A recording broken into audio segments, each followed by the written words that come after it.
DM को phone करके अपने उम्मीदवार को चुनाव जिताने का बयान देने वाले के बाद जीतन राम मांझी सियासी संकट में लगातार फंसे हुए हैं। मांझी के बयान के बाद से कांग्रेस आरजेडी लगातार हमलावर है और कहा है कि ये वोट चोरी और चुनाव में धांधली के विपक्ष के आरोपों की गवाही है। दरअसल कल आरजेडी ने एक वीडियो जारी किया था जिसमें जीतन राम मांझी ने एक सभा में ये बयान दिया था।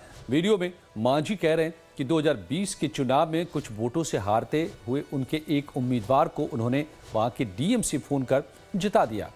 मांझी के इस बयान ने विपक्ष को एनडीए पर बड़े हमले का मौका दे दिया। इस विवाद के जोर पकड़ने के बाद जीतन राम पर अब उन्होंने सफाई दी है। कहा है कि मेरे बयान का मतलब था कि अगर रिकाउंटिंग होती तो हमारा उम्मीदवार जीत जाता। मैंने मशीनरी के इस्तेमाल से चुनाव जीतने की बात नहीं की। एक सीट गलती से हार गलन। अगर हमारा वो कहतन हाल जैसे 2020 में कहलन हो कि हम हार रही है कोई उपाय, उस समय 2700 वोट से हारे थलन। हम प्रयास के लिए जीत गलन। इस साल वो मात्र 1600 वोट से हार रहा। दुर्भाग्य हमारे है, उनका का दिमाग हो गई, हमरा से बात न करें, सीधे मैदान छोड़ के भाग गए।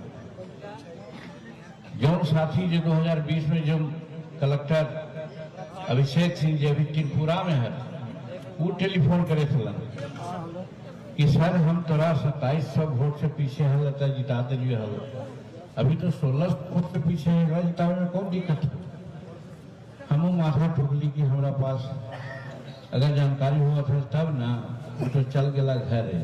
खैर कहे का मतलब कि हम जे रात दिन जनता के काम ला बैठल रहे ही गया में। तो ये मांझी का वो बयान था जिसमें वो ये कहते दिखाई दे रहे हैं कि कैसे उन्होंने अपने हारते उम्मीदवार को डीएम को कहकर जितवाया था। और अब वो बयान सुनिए जो मांझी की सफाई के तौर पर अब आज सामने आया है। गलत वीडियो है। हम आज यहाँ सुने होंगे इस इलेक्शन में भी रिकाउंटिंग हुआ तो 27 वोट से जीते। एक रिकाउंटिंग हुआ उसमें हमारे जदयू के कैंडिडेट हार गए। कहने का मतलब है कि रिकाउंटिंग मांगा जाता है। हमारा डाउन हुआ, वो छोड़ के भाग गया। इसीलिए उसको हमने कहा कि भाई 2020 में रिकाउंटिंग हुआ, तुम जीत गया था, तो रिकाउंटिंग मांगता, भाग गया का है।